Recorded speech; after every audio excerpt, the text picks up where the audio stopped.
हम पढ़ रहे हैं कक्षा 9 के गणित विषय से चैप्टर नंबर 10, जिसका नाम है व्रत। व्रत की परिभाषाएं और व्रत से संबंधित कुछ प्रश्न और कुछ प्रमेय हम इसके पिछले भागों में पढ़ चुके हैं। आज का हमारा टॉपिक है केंद्र से जीवा पर डाला गया लंब, अर्थात व्रत के केंद्र से जीवा पर जब लंब डाला जाता है तो वो जीवा को किस प्रकार प्रभावित करता है, उसी पे आधारित कुछ प्रमेय हैं, वो तो देखते हैं हम। प्रमेय नंबर 10.3, एक व्रत के केंद्र से एक जीवा पर डाला गया लंब जीवा को समद्विभाजित करता है। ये हमको सिद्ध करना है, और ये यदि हम सिद्ध कर पाए तो हम कह सकते हैं कि व्रत के केंद्र से जब भी जीवा पर लंब डाला जाता है तो जीवा 2 बराबर भागों में बंटती है। ये हमें ध्यान रखना है। तो देखिए, ये हमारा व्रत है, ये व्रत का केंद्र है, ये हमारी जीवा है। मान लीजिए इस जीवा का नाम मैंने पी क्यू रख दिया। ये हमारा व्रत का केंद्र ओ है। इससे यहाँ ये लंब डाला गया, इसका नाम मैंने एम रख दिया, इस बिंदु का नाम। हम ये प्रमेय इसलिए करते हैं कि जब हम सवाल करते हैं तो हमको ये ध्यान होना चाहिए, ठीक है। तो देखिए, ये प्रमेय में ये बोल रहा है कि ये पी क्यू इसकी जीवा है और ये केंद्र से इस पर लंब डाल दिया। अब करना क्या है, तो दिया क्या था हमको, ओ एम लंब है पी क्यू पर, अर्थात पी एम ओ बराबर क्यू एम ओ बराबर 90 डिग्री। जब लंब है तो 90 डिग्री के कोण बनेंगे ही बनेंगे, ठीक। ये हमारे पास दिया हुआ है। सिद्ध क्या करना है, समझना प्रमेय कि जीवा पर केंद्र से जब लंब डाला जाता है तो ये जो लंब है वो जीवा को समद्विभाजित करता है, अर्थात बराबर 2 भागों में, अर्थात पी एम बराबर एम क्यू। ये हमको सिद्ध करना है। इसको सिद्ध करने के लिए हम क्या कर दें, केंद्र को P से और O को Q से, ये हम रचना कर देंगे। रचना कर देंगे तो हमारे पास 2 त्रिभुज मिल जाएंगे। कौन कौन से, PMO तथा त्रिभुज QMO। 2 त्रिभुज बन गए। अब इसमें देखना, ये व्रत की त्रिज्या, ये भी व्रत की त्रिज्या, ठीक। अब ये दोनों त्रिभुज में OM ये उभयनिष्ठ हो गई और ये 90 डिग्री के कोण थे। ये चीज़ें हमको ऐसी हैं कि ये बराबर है दोनों त्रिभुजों में। तो अब यहाँ सर्वांग समता का कौन सा नियम लगेगा, जो हमने समकोण मतलब RHS एक नियम ये पढ़ा था। ये नियम क्या था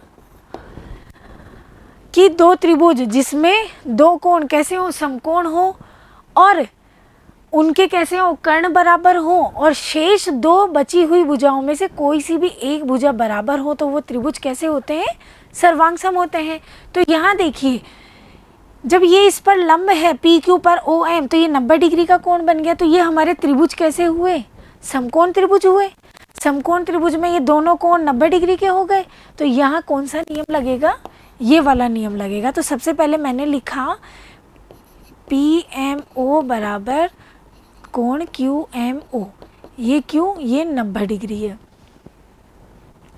उसके बाद समकोण जो 90 डिग्री का कोण बनता है, इसके सामने वाली भुजा कर्ण होती है, तो ये भी बराबर है क्योंकि ये व्रत की त्रिज्याएं हैं।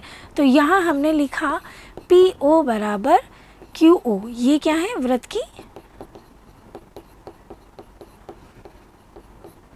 त्रिज्या है। अब जो ये ओ एम है, अब 2 भुजाएं बची हमारे पास, एक तो पी एम और एक इसकी क्यू एम और ये ओ एम, ठीक है। तो अब देखिए ओ एम दोनों में उभयनिष्ठ है, तो यही भुजा लेंगे हम, ओ एम बराबर ओ एम। क्यों लिया हमने, ये उभयनिष्ठ है। तो यहाँ ये त्रिभुज कैसे हो गए हमारे, कौन से नियम से, RHS नियम से। ये समकोण, ये कर्ण, और ये 2 शेष बची 2 भुजाओं में से एक भुजा। जब ये दोनों त्रिभुज सर्वांग हो गए तो हम कह सकते हैं ये जो इसकी तीसरी भुजा बच रही है कौन सी, पी एम बराबर क्यू एम या एम क्यू, बात एक ही है। ठीक है, तो ये भी कैसी हुई, बराबर हुई। क्यों हुई बराबर, क्योंकि सर्वांग सम त्रिभुजों के अन्य संगत भाग भी कैसे होते हैं, बराबर होते हैं।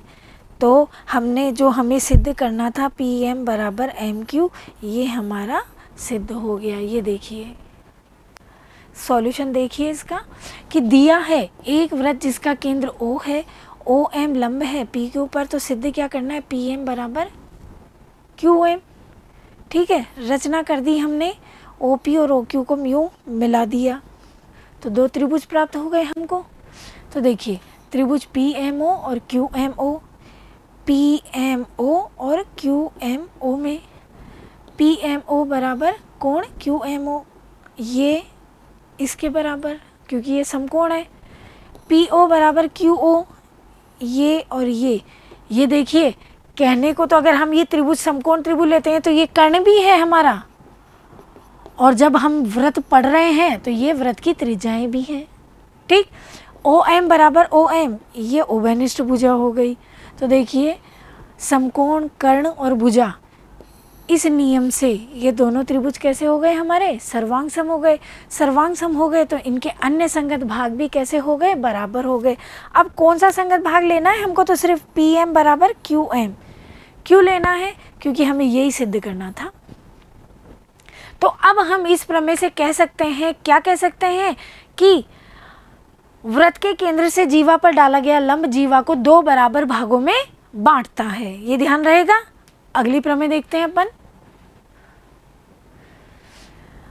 एक वृत्त के केंद्र से एक जीवा को समद्विभाजित करने के लिए खींची गई रेखा जीवा पर लंब होती है।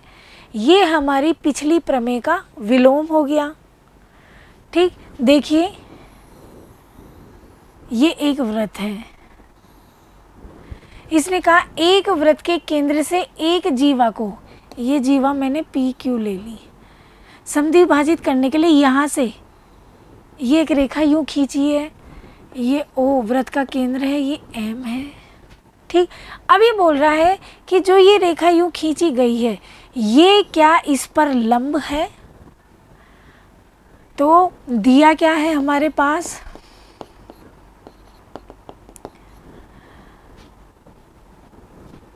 केंद्र से जीवा पर जब रेखा खींची गई तो ये बराबर भागों में बांट रही है, ये दोनों बराबर भाग हो गए, ये यहाँ से यहाँ तक और यहाँ से यहाँ तक। सिद्ध क्या करना है, हाँ ये छोटा ही लिख रहे हैं, ये इसलिए लिख रहे हैं क्योंकि लिखा हुआ तो सब है, ये सिर्फ समझाने के लिए है आपको। सिद्ध क्या करना है कि ओ एम लंब है पी क्यू पर, अर्थात मैं अगर ये सिद्ध कर दूँ ये जो दोनों कोण हैं पी एम ओ या फिर कोण क्यू एम ओ, ये कैसे हो 90 डिग्री को, इनमें से किसी भी एक को मैं 90 डिग्री सिद्ध कर दूं तो ये हम कह सकते हैं कि ओ एम लंब है पी क्यू पर। अब इसके लिए उत्पत्ति से पहले हमको क्या करनी होगी, दो त्रिभुज प्राप्त करने होंगे, और वो त्रिभुज कैसे प्राप्त होंगे, इस केंद्र को हम P से मिला देंगे और इस केंद्र को हम Q से मिला देंगे। अब हमको क्या प्राप्त हो गए, दो त्रिभुज प्राप्त हो गए। कौन कौन से, PMO तथा त्रिभुज QMO में। अब ध्यान से देखना, ये दोनों तो वृत्त की त्रिज्याएं हैं, ये बराबर हो गई, ये दोनों में उभयनिष्ठ है, ये भी बराबर हो गई, और ये भुजा इसके बराबर है, तो ये तो दिया हुआ था ही। तो देखिए भुजा भुजा भुजा के नियम से ये त्रिभुज हमारा कैसा हो गया, सर्वांग सम हो गया। फटाक से लिख देते हैं इसको कि त्रिभुज देखिए PM बराबर QM दिया है और MO बराबर MO, ये क्या है, उभयनिष्ठ है। ठीक है, दूसरा PO बराबर QO, ये क्या है, वृत्त की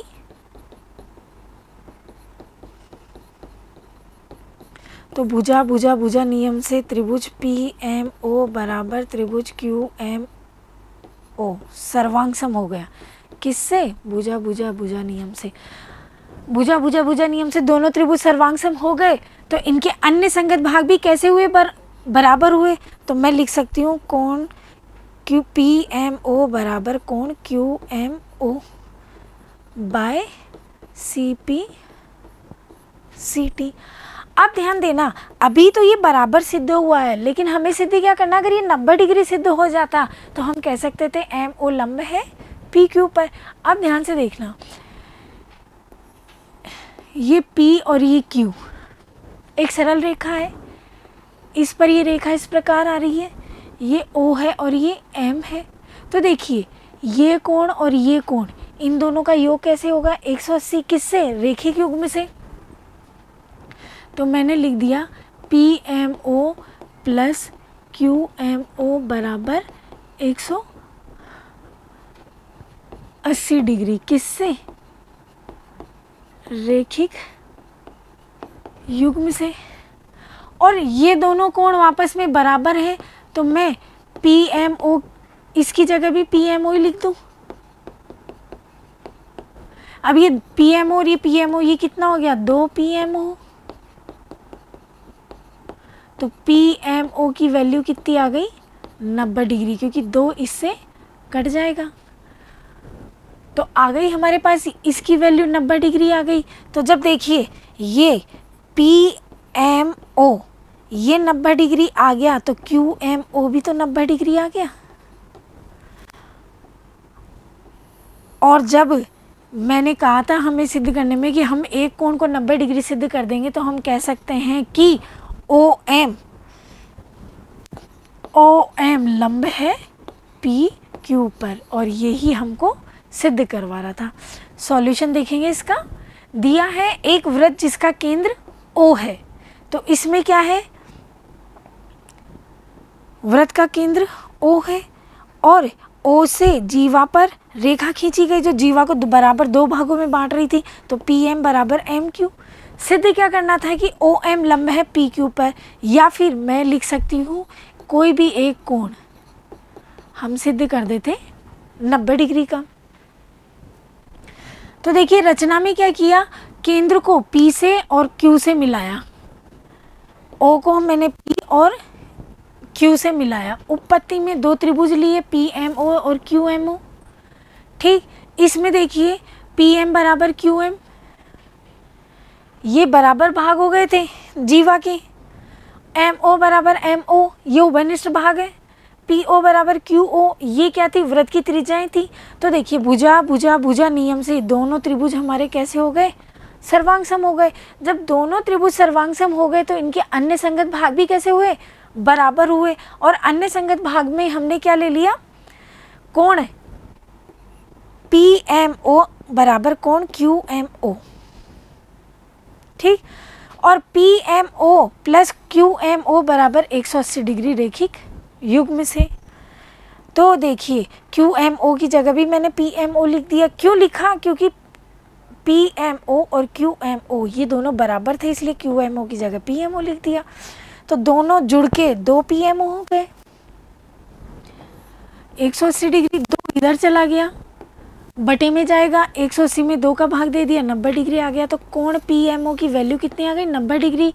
और कोण PMO किसके बराबर था? QMO के, तो ये भी 90 डिग्री। तो हम कह सकते हैं कि OM लंब है PQ पर। सिंपल था। अब हम इससे जुड़े हुए, जो ये हमारी प्रमेय है, इसी से जुड़ते हुए प्रश्नावली करेंगे। तो देखिए हमारी प्रश्नावली 10.3।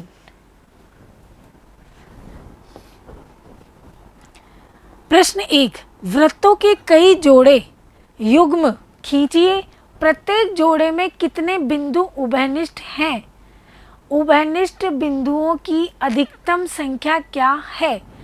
तो देखो जोड़ा 2-2 का ही होता है, तो मैं 2-2 के वृत्त ऐसे बनाती हूँ कि क्या उनमें कोई बिंदु उभयनिष्ठ है या नहीं है, देखते हैं। तो देखिए मैंने पहली कंडीशन में लिखा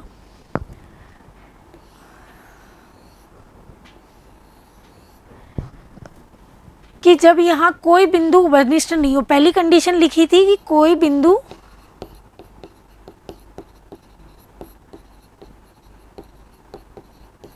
उभयनिष्ठ नहीं हो। तो देखिए जब उभयनिष्ठ नहीं होगा तो चित्र ऐसा ही बनेगा कुछ, या फिर ऐसा बनेगा। दूसरी कंडीशन ले लूं कि एक ही बिंदु उभयनिष्ठ हो,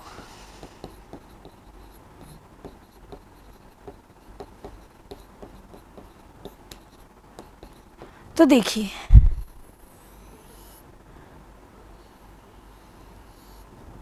एक बिंदु उभयनिष्ठ है, या फिर ऐसे ले लूं एक बिंदु उभयनिष्ठ है यहाँ पर।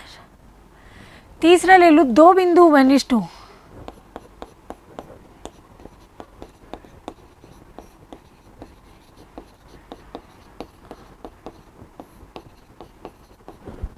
दो बिंदु उभयनिष्ठ हो, तो देखिए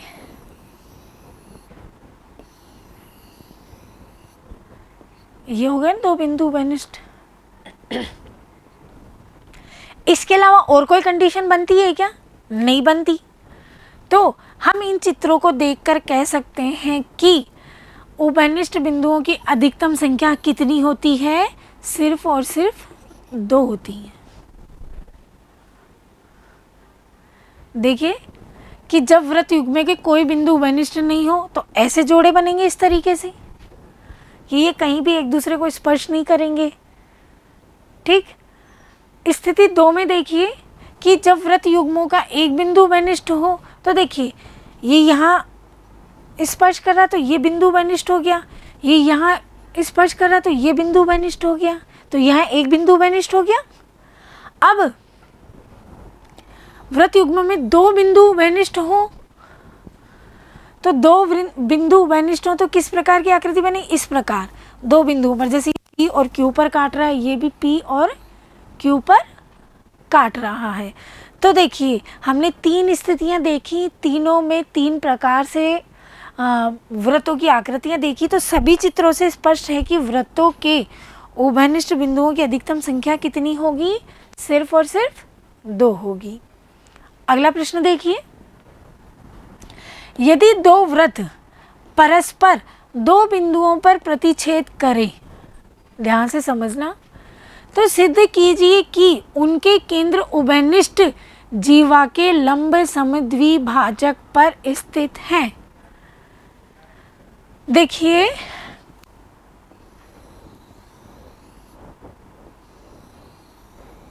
ये दो वृत्त हैं, ये दो वृत्त परस्पर दो बिंदुओं पर प्रतिच्छेद कर रहे हैं। तो ये यहाँ प्रतिच्छेद कर रहे हैं, जहाँ प्रतिच्छेद कर रहे हैं इसका नाम हमने A और B रख दिया, इसका केंद्र का नाम A और इसका हमने P रख दिया।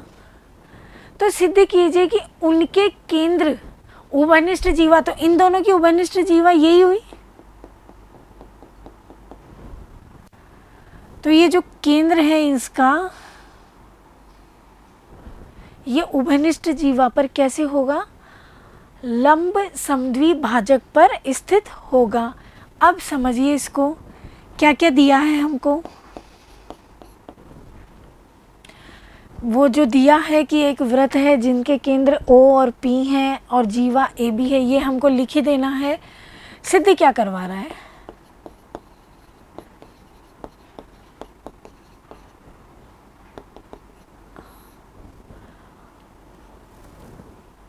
ये केंद्र O मान लीजिए इनका, इसका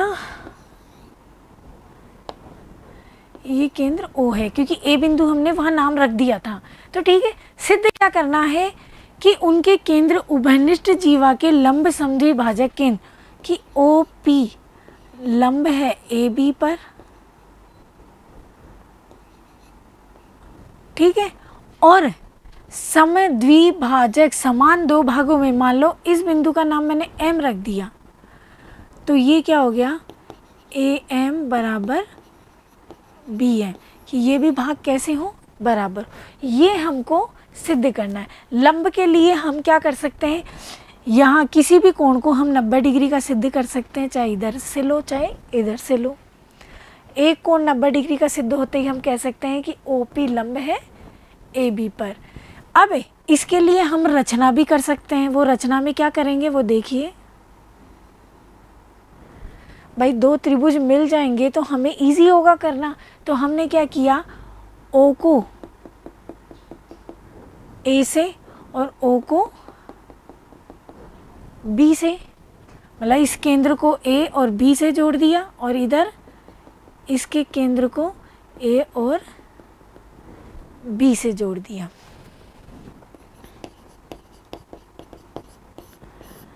अब क्या करेंगे, समझना इसको कि त्रिभुज ओ ए पी, देखना ओ ए पी और त्रिभुज O B P, O B P. सबसे पहले हम क्या कर रहे हैं, इसको इसके बराबर सिद्ध कर रहे हैं, मतलब ए एम बराबर बी एम सिद्ध करने जा रहे हैं। वो कैसे सिद्ध करेंगे कि ये वाला त्रिभुज लेंगे ओ ए एम और ओ बी एम। इसमें देखिए अभी हमको सिर्फ ये भुजा और ये भुजा, ये तो वृत्त की त्रिज्याएं ये दी हुई है और ये बराबर हैं, ये भुजा उभयनिष्ठ हो गई, परंतु अब कोई कोण नहीं दिया हुआ। तो सबसे पहले हम कोई कोण सिद्ध बराबर करते हैं। तो बराबर कोण सिद्ध करने के लिए हमने कौन सा त्रिभुज लिया, ओ ए पी और ओ बी पी, हमने ये दो त्रिभुज लिए। उसके लिए देखिए इस त्रिभुज में ओ ए, इस त्रिभुज का ओ बी, ये वृत्त की त्रिज्या ही है, ए की वृत्त की त्रिज्या, रीजन सब लिखा हुआ है, बस अभी समझना है हमको सवाल। तो ओ ए बराबर ओ बी, ये वृत्त की त्रिज्याएं हो गई हमारे पास। उसके बाद ध्यान से देखना,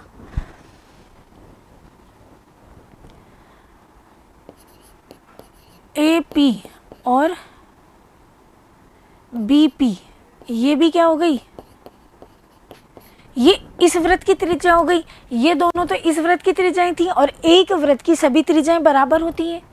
रीजन लिखना है हमको, सिर्फ अभी हमको तो सवाल समझना है। तो ओ ए और ओ बी बराबर हुई और इधर ए पी और बी पी बराबर, ये भी वृत्त की त्रिज्या है। अब ओ पी बराबर ओ पी, ये देखिए ये क्या है, उभयनिष्ठ है, ये उभयनिष्ठ है। तो देखिए भुजा भुजा भुजा के नियम से हमारा त्रिभुज ओ ए पी सर्वांग सम हो गया त्रिभुज ओ बी।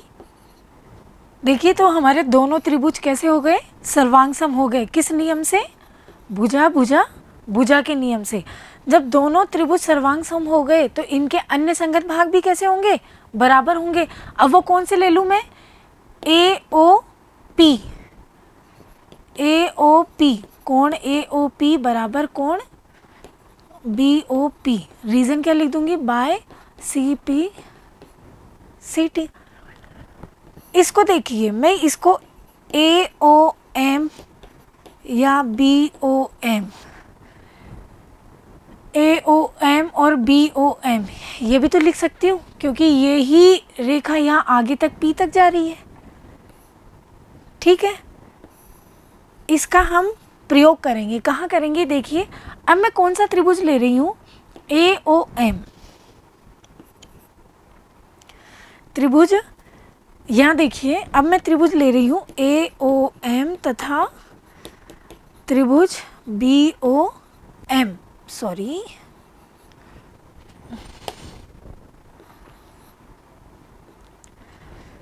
ठीक है, B O M, A O M और बी ओ एम।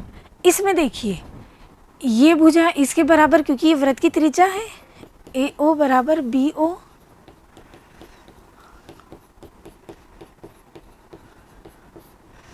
ये वृत्त की त्रिज्याएं हैं। ओके, अब ये कोण और ये कोण ये बराबर हो गया, ए ओ एम बराबर बी ओ एम, अभी अभी सिद्ध किया था, या फिर इसको नाम दे दो समीकरण एक,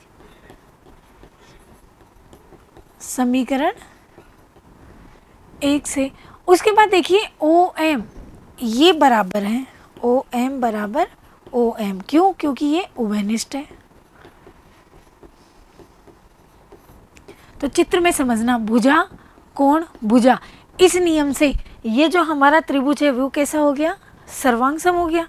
तो मैं यहाँ लिख दूँ त्रिभुज AOM सर्वांग सम हो गया त्रिभुज BOM के। किस नियम से, भुजा कोण भुजा के नियम से। तो जब ये सर्वांग सम हो गया तो इसके अन्य संगत भाग भी कैसे होंगे, बराबर होंगे। तो अब वो कौन सा संगत भाग बच गया, AM बराबर BM। तो AM बराबर BM, रीजन क्या लिख दोगे, बाय CPCT।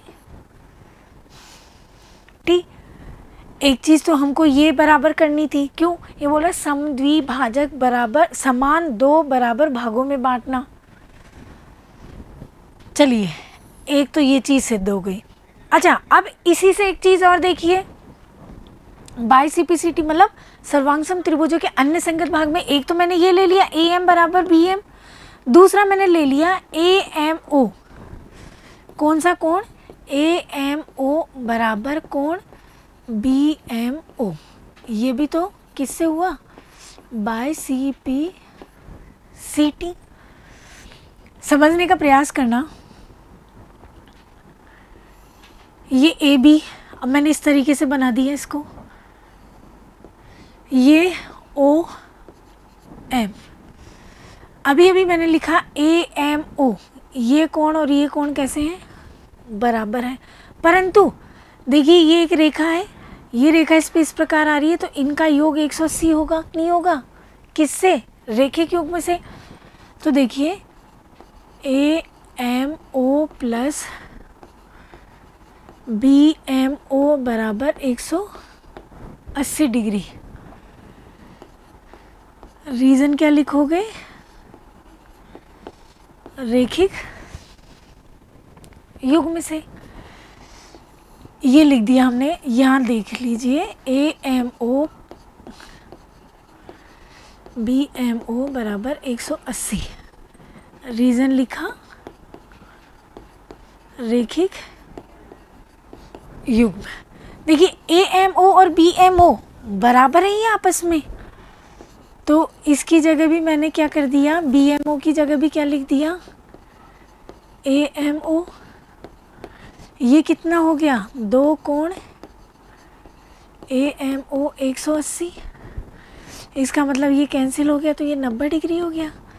तो कोण AMO बराबर कितना आ गया, 90 डिग्री। तो देखिए AMO ये 90 डिग्री आ गया, तो ये भी 90 डिग्री आ गया। इसका मतलब OM AB पर लंब है। अब चित्र में देखिए OM ये है, ये इस पर लंब है, और ये रेखा इस प्रकार इसको क्रॉस करती हुई इस प्रकार जा रही है। तो हम कह सकते हैं कि OP लंब है AB पर। बिल्कुल सिंपल क्वेश्चन है। सॉल्यूशन देखिए इसका, दिया है दो वृत्त जिनका केंद्र O और P है, दो जो बिंदु A और B पर प्रतिच्छेद करते हैं। मैंने कहा था A और B पर प्रतिच्छेद करते हैं। सिद्ध क्या करना है कि OP जीवा AB पर लंब है। ये देखिए लंब समद्विभाजक है।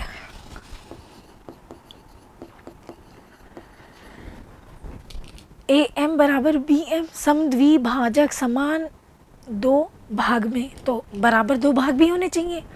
रचना में क्या किया, O को A से, O को B से, P को A से और P को B से मिला दिया। हमने दो त्रिभुज ले लिए, कौन से, OAP और OBP। OAP और OBP, उसमें OA बराबर OB, ये एक ही वृत्त की त्रिज्याएं थी। AP बराबर BP, AP बराबर BP, ये भी एक ही वृत्त की त्रिज्याएं थी। और OP बराबर OP, ये क्या है, उभयनिष्ठ है। तो भुजा भुजा भुजा, इस नियम से ये दोनों त्रिभुज कैसे हो गए, सर्वांग सम हो गए। जब दोनों त्रिभुज सर्वांग सम हो गए तो इनके अन्य संगत भाग भी कैसे होंगे, बराबर होंगे। तो देखना AOP BOP ये भी कैसे हो गए, बराबर, बाय CPCT। उसके बाद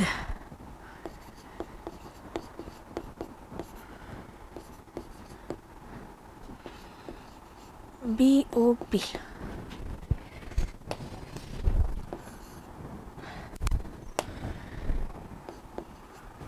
देखिए AOP या AOM बात एक ही है, इसीलिए मैंने लिखा AOP को AOM और BOP को BOM, नाम दे दिया समीकरण 1।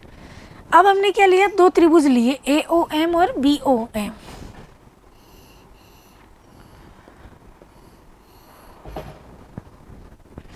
इसमें A और B हो, वही चीज, दोनों वृत्तों की त्रिज्याएं हैं ये। AOM और BOM इससे बराबर हो गया। OM दोनों में उभयनिष्ठ थी, तो भुजा कोण भुजा से ये दोनों त्रिभुज AOM और BOM कैसे हो गए, हमारे सर्वांग सम हो गए। जब ये सर्वांग सम हो गए तो इनके अन्य संगत भाग भी कैसे हुए, बराबर हुए, जिसमें AM बराबर BM बाई CPCT।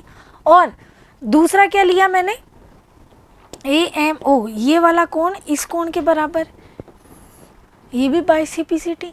परंतु ध्यान देना, ये एक रेखा है और ये रेखा इस पर इस प्रकार आ रही है, तो इन दोनों का योग कितना होगा, 180 किससे, रेखी कोण युग्म से। तो देखिए AMO प्लस कोण BMO बराबर 180 डिग्री। AMO, इसको भी हमने AMO कर दिया, क्यों, क्योंकि कोण AMO किसके बराबर था, कोण BMO के। तो ये दोनों जुड़ के कितना हो गया, दो कोण AMO, 180, दो इधर चला गया, भाग में चला गया, तो कोण AMO का मान कितना आ गया, 90 डिग्री। AMO किसके बराबर था, BMO, तो इसका मान भी कितना आ गया, 90 डिग्री। समीकरण 2 क्या था हमारा, AM बराबर BM, ये हमारा समीकरण 2 था। तो 2 और 4 को देखने से स्थिति स्पष्ट होती है क्या, कि OP जीवा AB का लंब समद्विभाजक है। इसी के साथ हमारी ये प्रश्नावली यहीं पे समाप्त होती है। आप लोगों को अब इसका अभ्यास करना है और हमारे साथ बने रहना है। तब तक के लिए धन्यवाद।